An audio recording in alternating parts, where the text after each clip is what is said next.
The massive space station called Nexus Prime floated in the darkness between stars. Ships from across the galaxy docked at its metal arms. Inside the station's main hall, the most dangerous hunters in known space had gathered for their yearly meeting. Park Ji-ho sat quietly in the corner, wearing his dirty work clothes. Oil stains covered his hands from fixing broken machines all day. Nobody looked at him. Nobody cared that he was there. To them, he was just another human worker, weak and boring. At the center of the hall, a tall reptile creature stood on its back legs. Its name was Kethmore, and its green scales shined under the bright lights. Sharp teeth filled its mouth as it smiled at the crowd around it. "Look at this," Kethmore hissed, pressing a button on a small device. Blue light filled the air above, its clawed hand. The light showed the shape of a terrible monster with too many arms and burning red eyes. "I killed this shadow beast on the third moon of Zeta Prime. It took me 6 hours to hunt it down." The crowd made impressed sounds.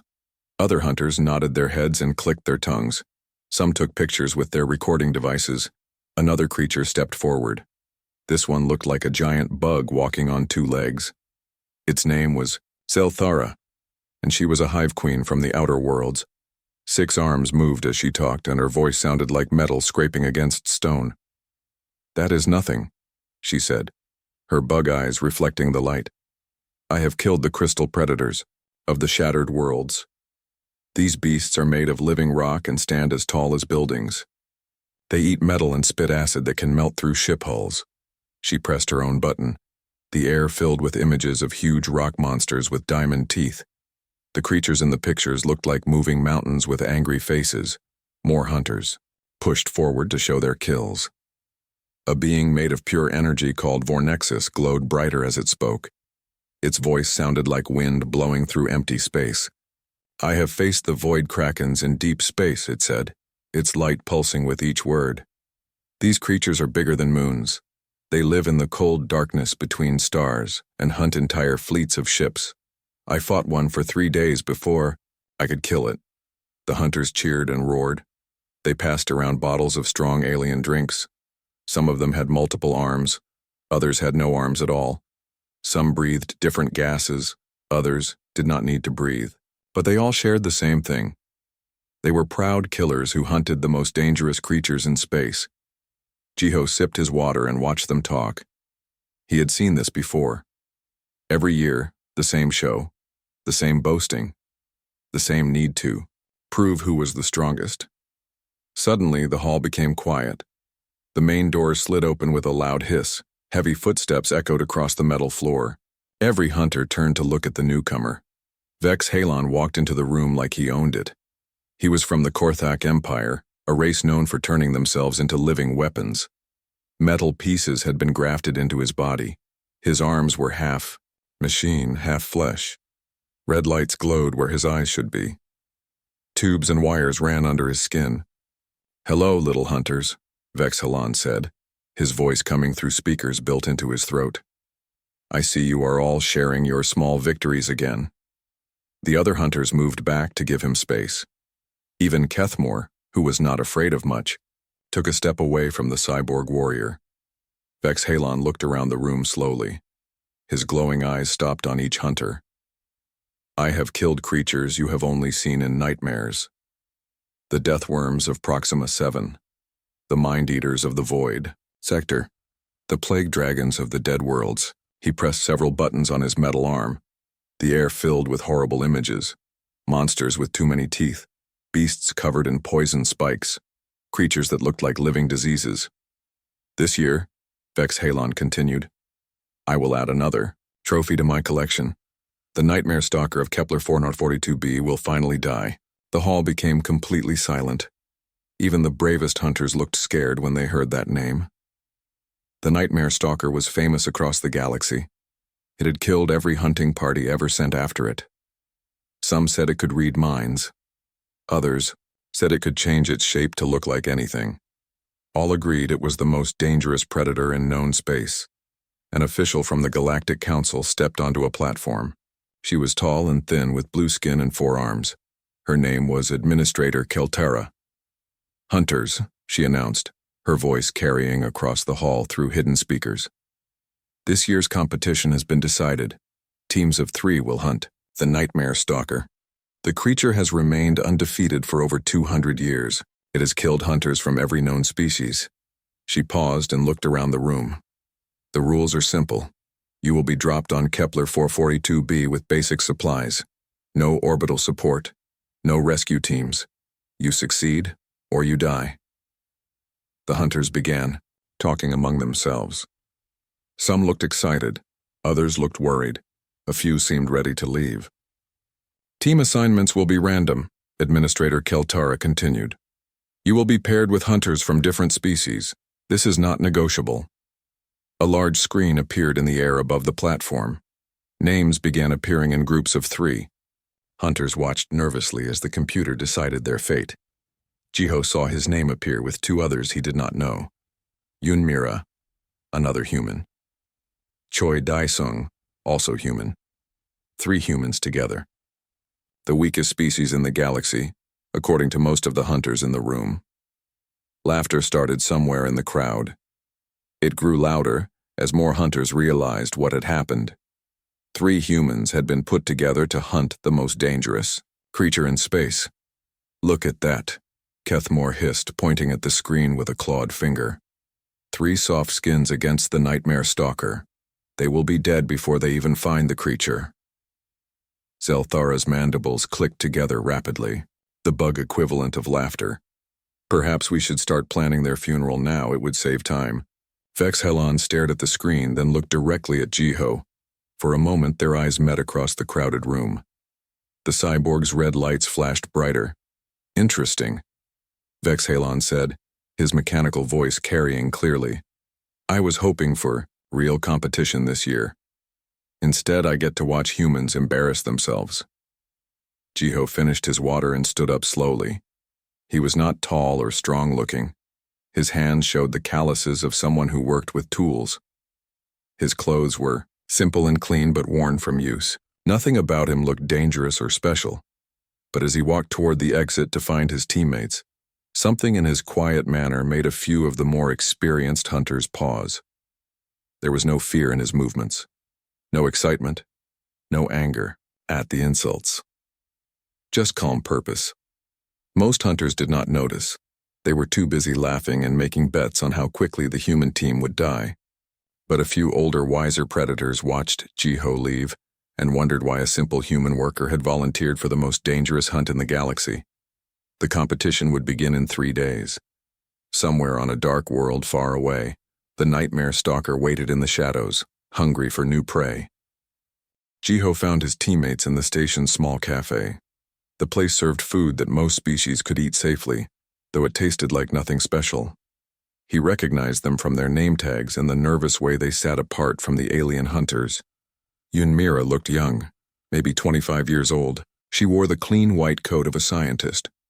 Her dark hair was pulled back in a neat style, and she kept checking notes on a small tablet. Her hands shook slightly as she drank her coffee.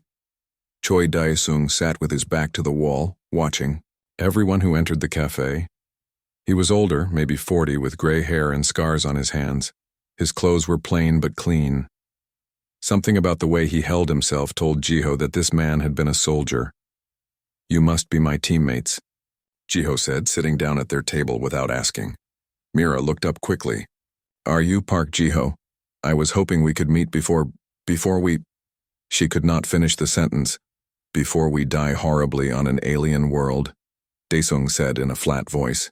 He did not look scared, just tired. Let me guess. You volunteered for this like the rest of us idiots? Jiho nodded. Something like that. What about you two? Mira's eyes lit up with excitement, pushing aside her fear. I study alien creatures for the Science Council. I wanted to observe dangerous predators in their natural habitat. I thought I would be paired with experienced hunters who could protect me while I took notes. She gestured around the cafe at the alien hunters. I did not expect to be the experienced hunter. Daesung snorted. At least you have a good reason. I needed the money. My daughter needs medical treatment that costs more than I make in 10 years. The prize money for killing the Nightmare Stalker would pay for everything. He looked at Jiho with suspicious eyes. What about you? You do not look like a scientist or someone who needs money badly. Why would a maintenance worker volunteer for a suicide mission? Before Jiho could answer, heavy footsteps approached their table. The three humans looked up to see Kethmore standing over them. The reptilian hunter's green scales gleamed under the cafe lights. Its sharp teeth showed in what might have been a smile. The human team. Kethmore hissed, its forked tongue flicking out to taste the air. I wanted to meet you before you left. It has been many years since we had such entertainment at the competition. Two other hunters stood behind Kethmore. One was a creature that looked like a walking tree with too many branches. The other appeared to be made of liquid metal that held the shape of a person. We have a betting pool, the tree thing said, its voice like wind through leaves. Most think you will die in the first hour. Some say you will not even leave your landing pod. The metal creature laughed, a sound like coins falling on the floor. I bet you will run away as soon as you see the nightmare stalker. Humans always run. Mira's face turned red with anger. We are not cowards. Humans have colonized dangerous worlds across the galaxy. We survived the plague wars and the robot uprising. You survived by hiding behind bigger, stronger species, Kethmore interrupted. You make tools and build walls because you are too weak to fight with claws and teeth. Daesung started to stand up, his hand moving toward something under his jacket. But Jiho reached out and gently touched his arm. It's okay, Jiho said quietly. His voice was calm and steady. They're probably right. The alien hunters looked surprised. They had expected anger or fear, not agreement. Jiho looked up at Kethmore with peaceful eyes. Humans are weak. We have no natural weapons. Our skin is soft. We break easily. We need machines to fly and tools to hunt. Kethmore's head tilted to one side, confused by this response. But, Jiho continued in the same quiet voice, sometimes being weak teaches you things that being strong never could. The reptilian hunter stared at him for a long moment. Then it threw back its head and laughed, showing all of its sharp teeth. What? Could weakness teach that strength cannot? Kethmore asked. Jiho smiled slightly. Patience. Planning. How to survive when everything is trying to kill you. The alien hunters laughed and walked away, already forgetting about the strange human and his calm words. Mira and Daesung stared at Jiho. Why did you let them insult us like that? Mira asked. Because getting angry would not help us survive, Jiho replied. And we need to survive if we want to complete this hunt. Over the next 2 days, the human team prepared for their mission. Other hunting teams gathered expensive equipment. They bought plasma weapons and energy shields. They hired mechanics to upgrade their armor and improve their ships.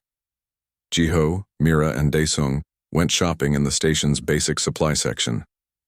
They bought simple camping gear, water purification tablets, and basic first aid supplies. No weapons. No armor. No fancy technology. Should we not get some kind of weapon? Mira asked as they walked past a shop selling laser rifles. The other teams have enough firepower to destroy a small moon. Weapons make noise, Jiho said. Noise attracts attention. We do not want the nightmare stalker's attention until we are ready for it. Daesung picked up a simple hunting knife and tested its edge. I like blades better than energy weapons anyway. They do not run out of power. The night before departure, the hunting teams gathered for a final briefing. Administrator Keltara stood on the platform again, her blue skin looking pale under the bright lights. Kepler 442b is a world of eternal twilight, she announced. The planet's rotation has stopped, leaving one side in permanent darkness and the other in constant light. The nightmare stalker lives in the border zone between day and night. Images appeared in the air above the platform. They showed a world covered in twisted forests and rocky mountains. Strange plants with too many colors grew in the dim light. Rivers of black water cut through valleys filled with mist. The creature has killed over 200 hunters from 17 different species. Keltara continued. We know very little about its abilities, but survivors from previous hunts report that it can change its shape and read minds.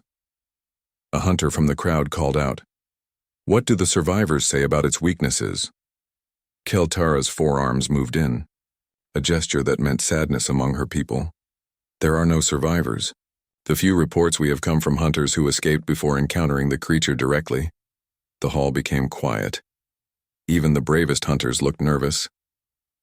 You will be dropped at different locations around the border zone, Keltara said. You will have no communication with the station. No rescue ships will come for you. Return with proof that the Nightmare Stalker is dead, or do not return at all. After the briefing, most teams went to parties or ceremonies. They drank strong liquor and told stories about their past victories. Some made peace with their gods. Others updated their wills. The human team sat quietly in Jiho's small room. It was barely big enough for one person, with just a narrow bed and a small desk. But it was private. I have been reading about the previous hunting expeditions, Mira said, looking at her tablet. The teams that got closest to the Nightmare Stalker all had the same experience. They reported feeling watched for days before the creature showed itself.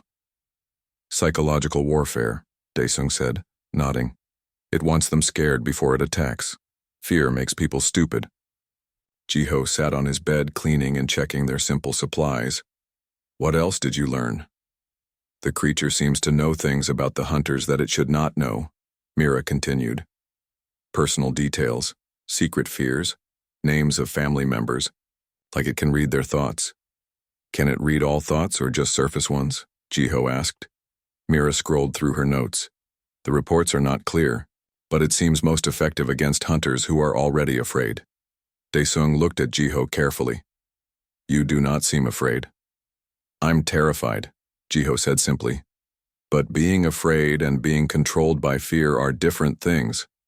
The next morning, small ships carried the hunting teams toward Kepler 442b. Through the windows, the planet looked like a marble split between light and shadow. The border zone between day and night glowed with strange colors. As their ship descended through the atmosphere, Mira pressed her face to the window. It's beautiful, she whispered. Beautiful things are often the most dangerous, Jiho said. Checking his simple backpack one more time, the ship landed with a soft bump. The door opened with a hiss, letting in air that smelled like flowers and something else. Something that made the back of your throat itch. Jiho stepped onto the alien soil first. The ground felt solid under his work boots. Strange plants with silver leaves rustled in a breeze that felt too warm. Welcome to Kepler 442b, he said quietly. Now the real test begins. The forest of Kepler 442b felt wrong in ways that Mira could not explain. The trees grew in twisted shapes, their silver bark reflecting the strange twilight that never changed. Flowers bloomed in colors that hurt to look at directly. The air tasted sweet but left a bitter feeling in the back of her throat. Stay close, Jiho said, leading them away from the landing site. And keep your voices down. Behind them, their transport ship lifted off with a quiet hum. Soon, it was just a dot of light disappearing into the purple sky.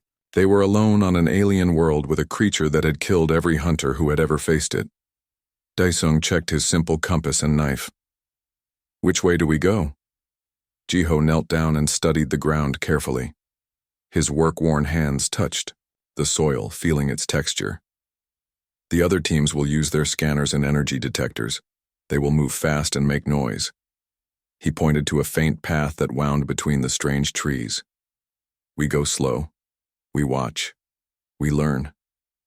As they walked, deeper into the forest, Mira tried to record everything with her tablet. The plants here grew in patterns that defied natural law. Some trees had roots that grew upward into the air. Others had leaves that moved without any wind. This ecosystem makes no sense, she whispered, taking pictures. These species should not be able to survive together. Maybe they evolved with the Nightmare Stalker, Jiho suggested. Maybe they learned to adapt to living with a perfect predator. The thought made Mira shiver. In the distance, bright flashes lit up the sky.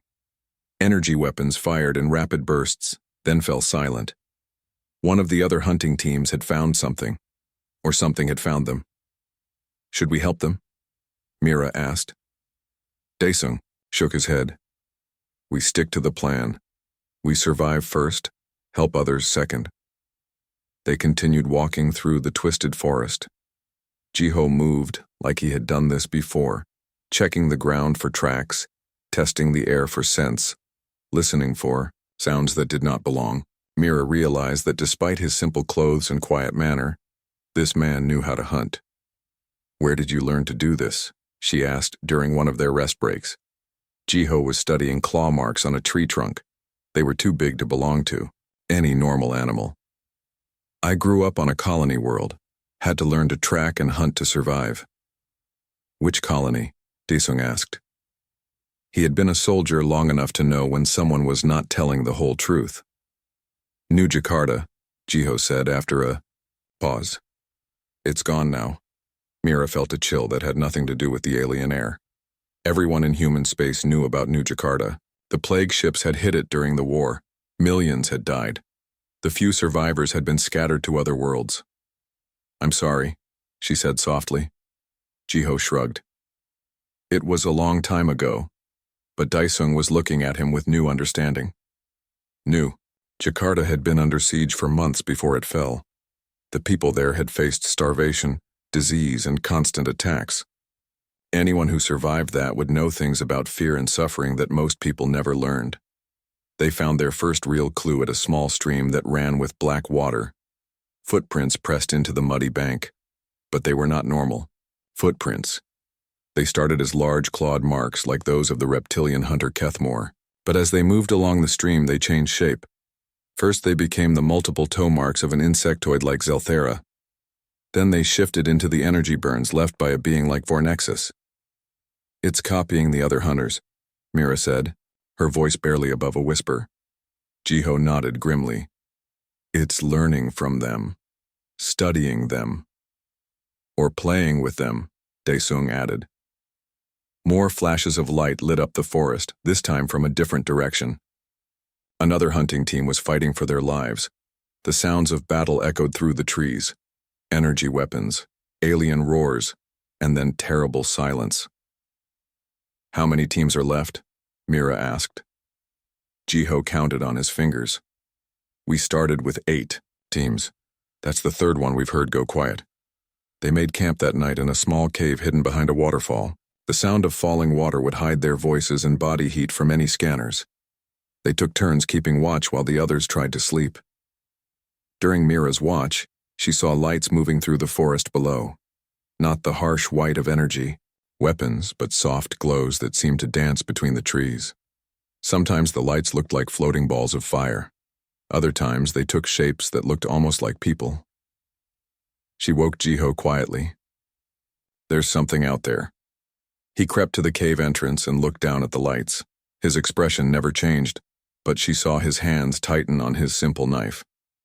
"It knows we're here," he said. "How can you tell?" "The lights are moving. In patterns, like it's showing off, like it wants us to see." As if responding to his words, all the lights suddenly stopped moving. They hung in the air for a long moment, then began to pulse in rhythm, like a heartbeat. "It's playing with us," Daesung said. He had woken without making any sound. "Trying to scare us." The lights suddenly rushed toward their cave. Mira grabbed her tablet and backed against the cave wall. Daesung raised his knife. But the lights stopped just outside the waterfall and began to circle. Jiho walked to the very edge of the cave, so close to the lights that they reflected in his eyes. "We know you're there," he said in a normal voice. "We're not going anywhere." The lights pulsed brighter, then dimmer. Then they simply vanished. "Did it leave?" Mira asked. "No," Jiho said. "It's still watching. It's just not showing off anymore." The rest of the night passed quietly. When the strange twilight brightened slightly, what passed for morning on this world, they prepared to move on.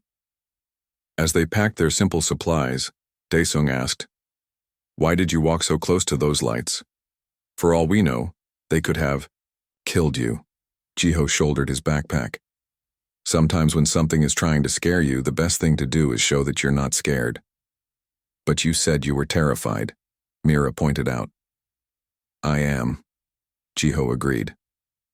But there's a difference between being afraid and acting afraid. They left the cave and continued deeper into the forest. The trees grew thicker here, their twisted branches forming a canopy that blocked most of the sky. Strange fungi grew in spiral patterns around the tree trunks. Some of them glowed with their own light. They found the remains of another hunting team around midday.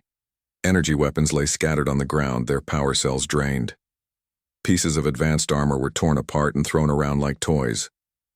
But there were no bodies. What happened to them? Mira asked, taking pictures of the scene. Jiho examined the scattered equipment. They put up a good fight, fired a lot of shots, but look at the scorch marks on the trees. Mira looked where he pointed. The energy blast had hit trees all around the area, but not in any focused pattern. They were firing blind, Daesung realized. They could see their target. Or their target kept changing, Jiho said. Made them see things that weren't there. A sound echoed through the forest then, low and deep like the call of some massive animal. But underneath it, Mira could swear she heard something else. Voices, calling for help. It's trying to draw us in, Daesung said. The voices became clearer. They sounded like people Mira knew. Her research supervisor from the university, her sister back on Earth, her mother. Mira, the voices called. Help us, we're trapped. Mira took a step toward the sound before she caught herself. The voices sounded so real, so desperate. Jiho grabbed her arm gently. Not real, he said. But they sound so... I know. His voice was calm but firm. It's reading your mind, using your memories against you. The voices changed then, becoming angry. They cursed her for abandoning them. They called her a coward for not helping. Some of them screamed in pain. Tears ran down Mira's face, but she forced herself to stay still. Then the voices targeting Jiho began, but instead of family members calling for help, they were different, harder, more desperate. The water is poisoned, a voice called out. The food is gone. They're coming back. Hide in the ruins, don't let them see you. Why didn't you save us? Why did you live when we died? But Jiho's expression never changed. He listened to the voices with the same calm attention he gave everything else. Finally, the voices stopped. The forest became quiet again. That was horrible, Mira whispered. But we survived it, Daesung pointed out. And now we know something important. What's that? Mira asked. Jiho answered for him. It has limits. It can read surface thoughts and memories, but it can't control us if we don't let it. He looked back toward where the voices had come from. And now it knows that we're not going to be as easy to break as the others. Somewhere in the shadows between the twisted trees, something watched them with ancient and hungry eyes. For the first time in over 200 years, the nightmare stalker had found prey that did not run screaming into the dark. The real hunt was about to begin. They found a place to make camp as the strange twilight began to fade into deeper darkness. It was a small clearing surrounded by rocks that would give them some protection. Jiho insisted they make no fire and eat only cold food from their basic supplies. We're close now, he said quietly as they sat in a circle. I can feel it watching us. Mira shivered and pulled her thin jacket tighter around her shoulders. How can you tell? The forest has gone quiet. No insects, no small animals. Even the plants seem to be holding their breath. Daesung checked his knife for the 100th time that day. So what's the plan? We can't hide from it forever. We don't hide, Jiho said. We wait. Let it come to us on our terms, not its terms. What terms? Mira asked. We have no weapons except a knife, no armor, no backup plan. Jiho smiled slightly in the darkness. We have something the other hunters didn't have. What's that? Nothing to lose. Before anyone could ask what he meant, the temperature dropped 20 degrees in seconds. Their breath began to show in white puffs. Frost formed on the rocks around them. It's here, Daesung whispered. The shadows between the trees began to move, not shifting like normal shadows, but flowing like thick liquid. The darkness gathered itself together, becoming deeper and more solid. Then the nightmare stalker stepped into their clearing. It looked like Mira's worst childhood fear made real. Giant spiders with too many legs and eyes that reflected the dim starlight. Each leg was as thick as a tree trunk and covered in sharp bristles. Its body pulsed like a beating heart. Venom dripped from fangs the size of sword blades. Mira froze. Every muscle in her body locked up. She couldn't move, couldn't breathe, couldn't think. The spider thing moved closer to her, its multiple eyes focusing on her terror. "Don't look at it," Jiho said calmly. "Look at me." But Mira couldn't turn away. The spider filled her vision, filled her mind. She was 8 years old again, trapped in the basement when the house spider had built its web across the only exit. She had cried for hours before her parents found her. The nightmare stalkers, form shifted. Now it looked like the enemy soldiers from Daesung's worst memories. Figures in dark armor carrying weapons that fired poisonous darts. The same soldiers who had overrun his unit during the border wars. The ones who had killed his friends while he hid in a destroyed building. Daesung's hand shook as he gripped his knife. Sweat ran down his face despite the cold. The soldiers moved closer, their weapons pointed at his chest. Not real, he told himself, but his voice cracked. They're not real. The creature's attention turned to Jiho last. It probed his mind, searching for the fear that would let it control him. What shape should it take? What memory would break this quiet human's will? Images flashed through the creature's consciousness as it dug deeper into Jiho's thoughts.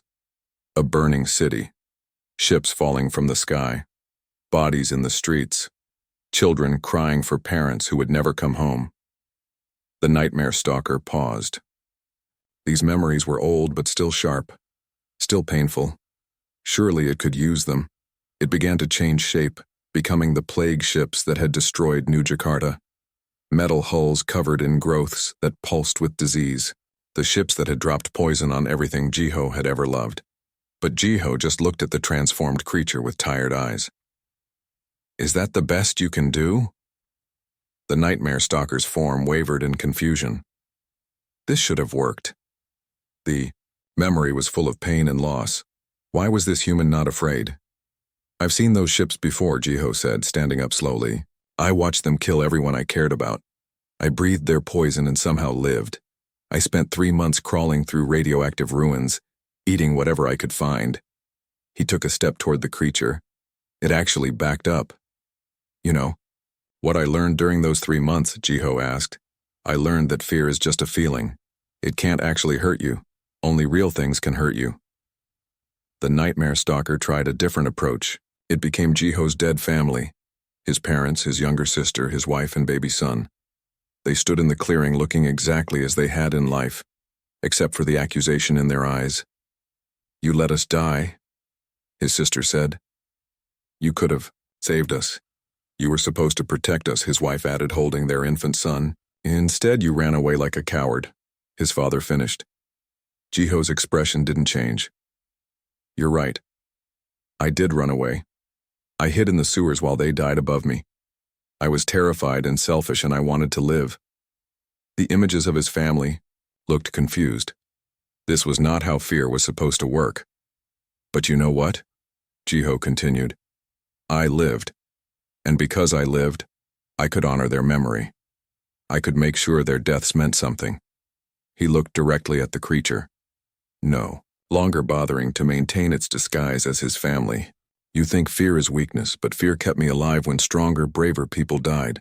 Fear taught me to be careful, to plan, to survive." The nightmare stalker's form began to shift rapidly, cycling through different shapes. Nothing seemed to work on this human. Every fear it tried to use was met with the same calm acceptance. "You want to know what I'm really afraid of?" Jiho asked. "I'm afraid that someday I might forget what I learned from all that pain. I'm afraid that I might become comfortable and weak again." He smiled, and there was something in that smile that made the ancient predator take another step back. "But you know what I'm not afraid of?" Jiho said. "I'm not afraid of dying. I've been living on borrowed time for years. Every day since New Jakarta has been a gift." The creature let out a sound, like breaking glass mixed with screaming metal. Its form became unstable, shifting between shapes without control. "You don't understand." It spoke for the first time, its voice coming from everywhere at once. "I am fear itself. I am the nightmare that hunts in the dark. I am death incarnate." "No," Jiho said quietly. "You're just another predator, and I've faced worse than you." The nightmare stalker recoiled as if he had hit it with a physical weapon. In trying to read Jiho's deepest fears, it had touched something it was not prepared for. The memories of someone who had already faced the worst possible thing and found a way to keep going. It had seen the siege of New Jakarta through Jiho's eyes, months of starvation and disease, watching friends and family die one by one, the slow breakdown of civilization as people did terrible things just to survive another day. But it had also seen something else in those memories. It had seen humans helping each other even when they had nothing left to give. It had seen parents sacrificing themselves for children who weren't even their own. It had seen ordinary people becoming heroes when everything seemed hopeless. The creature staggered backward, its form flickering like a broken hologram. For the first time in over 200 years, the nightmare stalker was afraid. Mira blinked and found that the giant spider was gone. The enemy soldiers had vanished. The temperature was returning to normal. "What happened?" she asked in a shaky voice. Daesung lowered his knife, his hand still trembling. "I think it's running away." But Jiho shook his head. "It's not running. It's regrouping, trying to figure out what went wrong." A sound echoed through the forest. Not the hunting call they had heard before, but something else. Something that sounded almost like sobbing. "We heard it," Mira realized. "But how?" "It feeds on fear," Jiho explained. "But sometimes when you dig too deep into someone's memories, you find things you weren't prepared for." The sobbing sound grew louder, then cut off abruptly. "It's coming back," Daesung said, raising his knife again. "Good," Jiho said. "I was getting tired of waiting." The shadows began to gather once more, but this time they moved differently. Not with the confidence of a perfect predator, but with the desperate hunger of something that had just learned it might not be invincible after all. The real battle was about to begin. The nightmare stalker returned to their clearing, but it was different now. Its form kept shifting without purpose, like it could no longer decide what shape fear should take. Sometimes it looked like a massive wolf with too many teeth. Other times it became a writhing mass of tentacles, but none of the shapes held for more than a few seconds. "What is wrong with you?" the creature demanded, its voice cracking like breaking stone. "You should be screaming. You should be running. You should be begging for your lives." Jiho stood calmly in the center of the clearing. "Sorry to disappoint you." The creature's form solidified into something like a giant humanoid made of shadow and bone. It towered over the three humans, its red eyes blazing with anger and confusion. "I have killed champions from 100 worlds," it snarled. "I have broken the minds of warriors who conquered entire star systems. I am the fear that lives in every heart." "Maybe," Jiho said. "But you picked the wrong hearts this time." Mira found her courage returning as she watched Jiho face down the creature. "You tried to scare us with spiders and soldiers and dead family members, but you know what's really scary?" The nightmare stalker turned its burning gaze toward her. "Tell me, little scientist." "Giving up," Mira said firmly. "Letting fear stop you from doing what needs to be done. That's the only thing worth being afraid of." Daesung stepped up beside his teammates. "You showed me the soldiers who killed my unit, but you know what? I've been carrying that fear for 20 years. It doesn't control me anymore." The creature lashed out with one massive clawed hand. Daesung rolled aside and came up with his knife, slashing across the creature's arm. Black liquid sprayed from the wound, and the nightmare stalker screamed. "You can bleed," Daesung said with grim satisfaction. "That means you can die." The creature's form began to shift rapidly again, becoming more desperate. It split into multiple copies of itself, surrounding the humans. Each copy looked different. Some were made of fire, others of living darkness. Still others appeared to be constructed from the bones of its previous victims. "I am eternal." All the copies spoke at once. "I am inevitable. I am..." Afraid, Jiho interrupted. The word hit the creature like a physical blow. Several of the copies flickered and vanished. That's what this is really about, isn't it? Jiho continued, walking slowly toward the largest remaining copy. You're not some ancient force of nature. You're just a predator that learned to use fear as a weapon. But what happens when you meet prey that isn't afraid? I am not afraid, the creature protested. But its voice was smaller now, less certain. Yes, you are, Jiho said gently. You're afraid that someone will figure out your secret. That fear only works if people let it work. That you're not actually all-powerful. More copies vanished. The clearing felt less cold, less oppressive. You've been alone on this world for centuries, Jiho went on, feeding on the terror of hunters who came looking for glory. But you were never really hunting them, were you? You were running from something else. The nightmare stalker's remaining form began to shrink. Stop talking. You're running from the fear that you might not be special, that you might just be another creature trying to survive in a hostile universe. Stop, the creature roared, but its voice cracked like a child's. Jiho reached out and touched the creature's shadowy surface with one work-calloused hand. The nightmare stalker flinched but did not pull away. I know what it's like to be alone and afraid, Jiho said softly. I know what it's like to do terrible things just to stay alive, but you don't have to keep running. For a moment, the creature's form stabilized. It looked almost human, tall and thin with tired eyes that held centuries of loneliness. I have killed so many, it whispered. How can I stop now? The same way everyone stops, Jiho replied. One choice at a time. The creature stared at him, and for a brief moment Mira saw something like hope in its ancient eyes. Then the moment passed. The creature's form hardened back into shadow and bone. No, it said firmly. I am what I am. I cannot change. It raised both massive hands, claws extending like sword blades. If I cannot make you fear me, then I will simply kill you. The nightmare stalker struck with inhuman speed. Its claws slashed through the air where Jiho had been standing. But Jiho was no longer there. During his 3 months crawling through the ruins of New Jakarta, he had learned many things. How to move quietly. How to hide in shadows. How to strike quickly and disappear before enemies could react. He appeared behind the creature and drove Daesung's knife deep into its back. Black ichor sprayed across the clearing. The nightmare stalker screamed and spun around, but Jiho was already gone. You want to know what humans are really good at? Jiho's voice came from somewhere in the darkness around the clearing. We're good at surviving things that should kill us. We're good at adapting, and we're really good at killing things that try to hunt us. The creature lashed out wildly, destroying trees and scattering rocks, but it could not find its target. For centuries, you've faced hunters who came looking for glory, Jiho continued, his voice moving around the clearing. Warriors with advanced weapons and energy shields. They thought they could overpower you. Another knife thrust, this time from the left. The creature screamed again. But I'm not a warrior, Jiho said. I'm just a maintenance worker who learned to survive. And the first rule of survival is simple. When something bigger and stronger is trying to kill you, don't fight fair.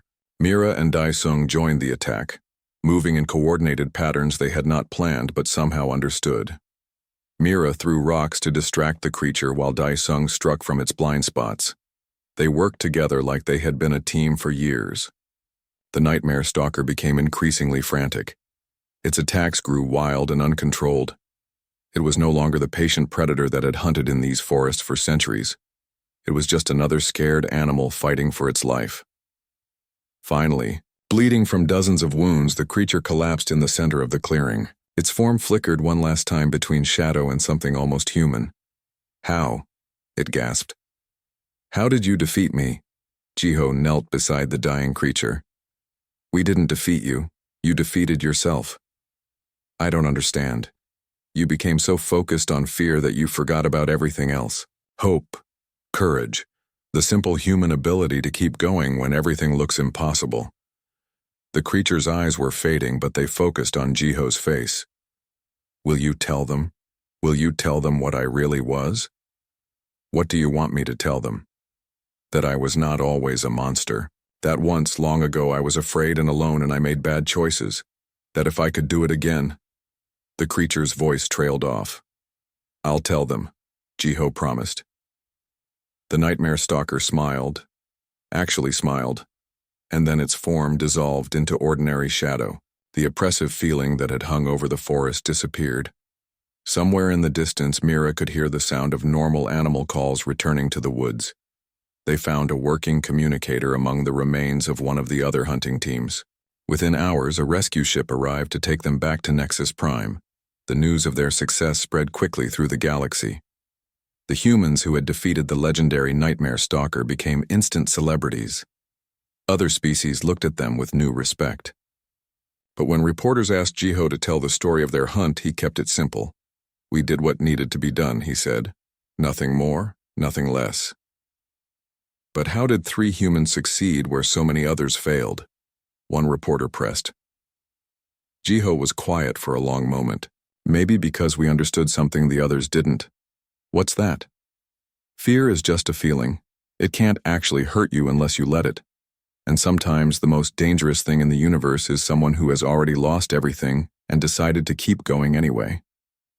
Vexhalan, the cyborg champion who had mocked them before the hunt, approached Jiho at the celebration ceremony. His mechanical enhancements gleamed under the station's lights, but his posture was different now. Respectful. I owe you an apology, the Korthak warrior said. I underestimated your species. No, Jiho replied. You just overestimated the power of fear. Later that night, after the ceremonies and interviews were over, the 3 humans sat together in the same small cafe where they had first met. So what happens now? Mira asked. Back to normal life? Daesung smiled. The prize money means my daughter can get the treatment she needs. After that, I don't know. Maybe I'll try something new. I have enough data to write papers for the next 10 years, Mira said happily. Though I think I'll stick to safer research subjects. They both looked at Jiho. What about you? Jiho shrugged, the same gesture he had made 100 times during their adventure. I'll go back to fixing machines, I suppose. Someone has to keep the lights on. But as he said it, he was thinking about the Nightmare Stalker's final words. About second chances and the choices that make us who we are. Maybe there were other creatures out there alone and afraid, making bad decisions because they didn't know there was another way. Maybe a quiet maintenance worker who understood fear and survival could help them find a better path. Jiho finished his coffee and stood up. Actually, he said, I think I might look for a new job, something with more travel. As he walked away, Mira and Daesung exchanged glances. Think he'll be okay? Mira asked.